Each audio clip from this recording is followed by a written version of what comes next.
The House of Truth. History never says goodbye. History never really says goodbye. History says, see you later. Take the Anglo-Boer and Vietnam Wars, for example. Though fought in different times and places, they share striking similarities. In South Africa, the British Empire slashed with the Boer forces from 1899 to 1902, underestimating the determination of local resistance. This miscalculation led to a brutal conflict with 60,000 casualties.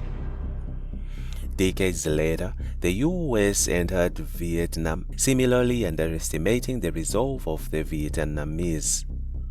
The Vietnam War, which lasted from 1955 to 1975, claimed more than 3 million lives.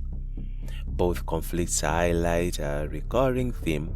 Powerful nations, driven by strategic interests, often repeat the mistakes of their predecessors, leading to devastating consequences. In the Congo, history took a particularly dark turn under the reign of Belgian King Leopold II. From 1885 to 1902, Leopold's regime inflicted unimaginable horrors on the Congolese people, all in the name of extracting rubber and ivory. The civilizing mission led to the deaths of an estimated 10 million people, a genocide driven by greed and a complete disregard for human life. Leopold's brutal exploitation was a precursor to the violence that would continue to plague Africa in the 20th century, as colonial powers left behind legacies of destruction and division. The German genocide of the Herero and Monaco people east in Southwest Africa from 1904 to 1908 is another grim chapter in history.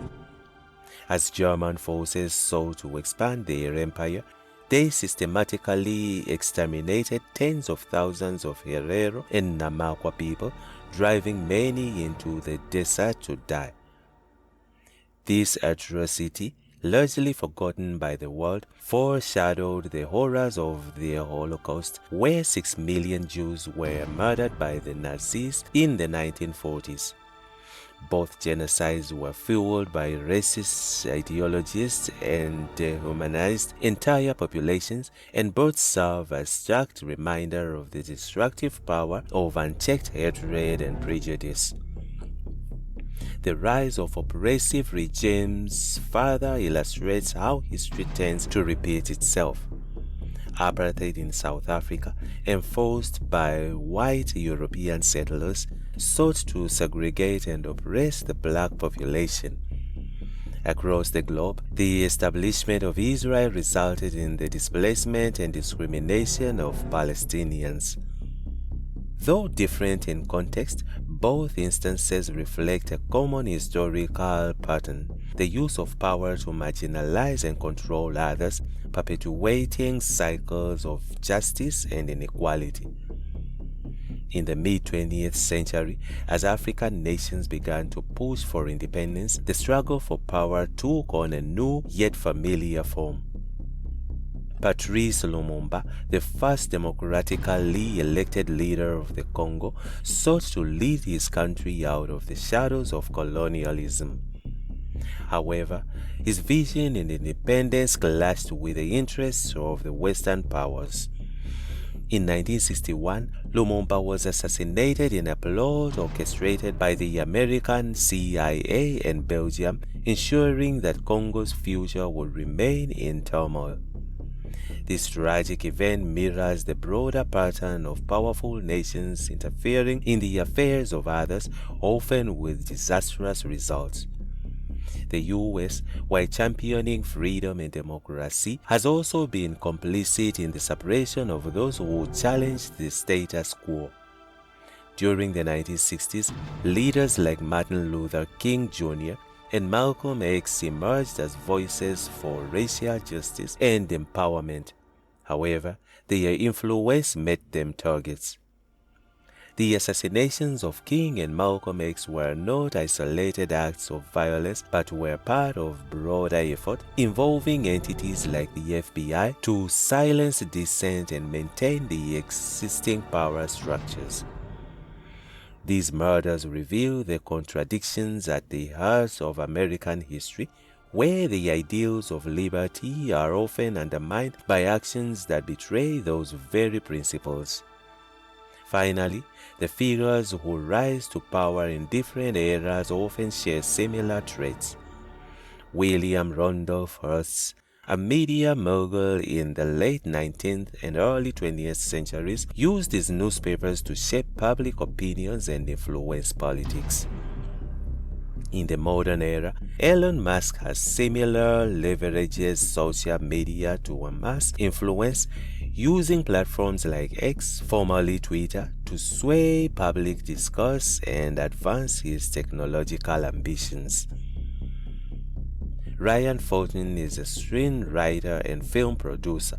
He can be contacted via his website http://ryan/fulton company/site/.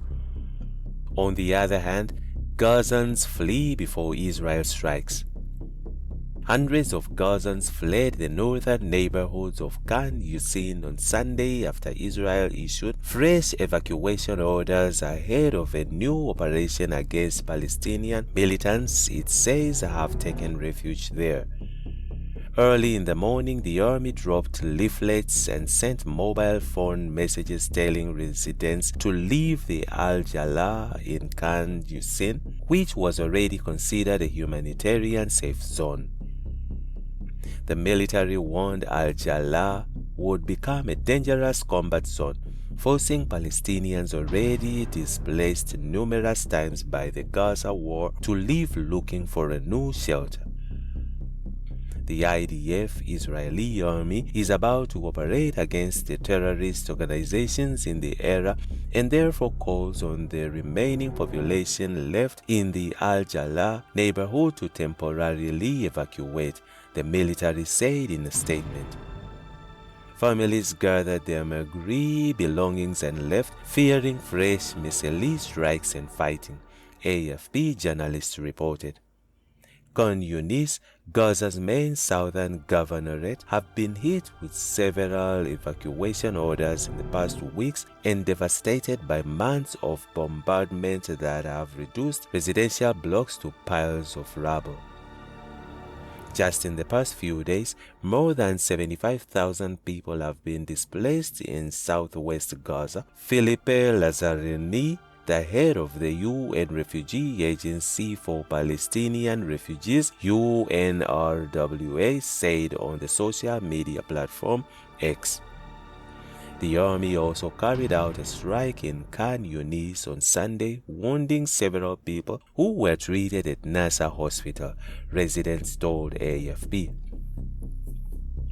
The military has often returned to areas of Gaza where it had previously fought Palestinian militants, only to find them resurfacing or to act on intelligence about the location of hostages. Meanwhile, rescuers in Gaza said an Israeli airstrike on a school housing displaced Palestinians killed 93 people on Saturday, sparking international condemnation despite Israel's insistence that it was targeting militants. AFP could not independently verify the toll, which, if confirmed, would be on the largest from a single strike during 10 months of war between Israel and Palestinian militants since Hamas' October 7th attack. The bombardment of Al-Batin religious school and mosque drew criticism from across the Middle East and beyond, alongside calls for the ceasefire, after international mediators invited the warring sides to resume talks towards a long-sought truce and hostage release deal. Civil defense rescuers in the Hamas-ruled territory said 3 Israeli missiles hit the complex in Gaza City while people were performing drone prayers. The military confirmed it had used 3 precise munitions. Mahmoud Bassar, spokesperson of the Civil Defense Agency, said 11 children and 6 women were among the 93 who died at the school shelter, and there are many unidentified body parts. They dropped a missile on them while they were just praying, said one woman, mourning over a dead child shrouded in a plastic body bag. Israel's military said it had precisely struck Al-Tabian, later adding that intelligence suggested at least 19 Hamas and Islamic Jihad terrorists were eliminated. Hamas denounced it as a dangerous escalation, while the Palestinian group's Lebanese ally Hezbollah called it a horrific massacre. Iran, which backs both militant groups and had accused Israel of wanting to spread war in the Middle East following high-profile killings in Tehran and Beirut, condemned what it called a barbaric attack. Those who were inside the mosque were all killed, said local resident Abu Wasim. Even the floor above, where women and children were sleeping, were completely burned. With nearly all the Gaza Strip's 2.4 million people displaced at least once during the war, many have sought refuge in school buildings, which have been hit at least 14 times since July 6, according to an AFP tally.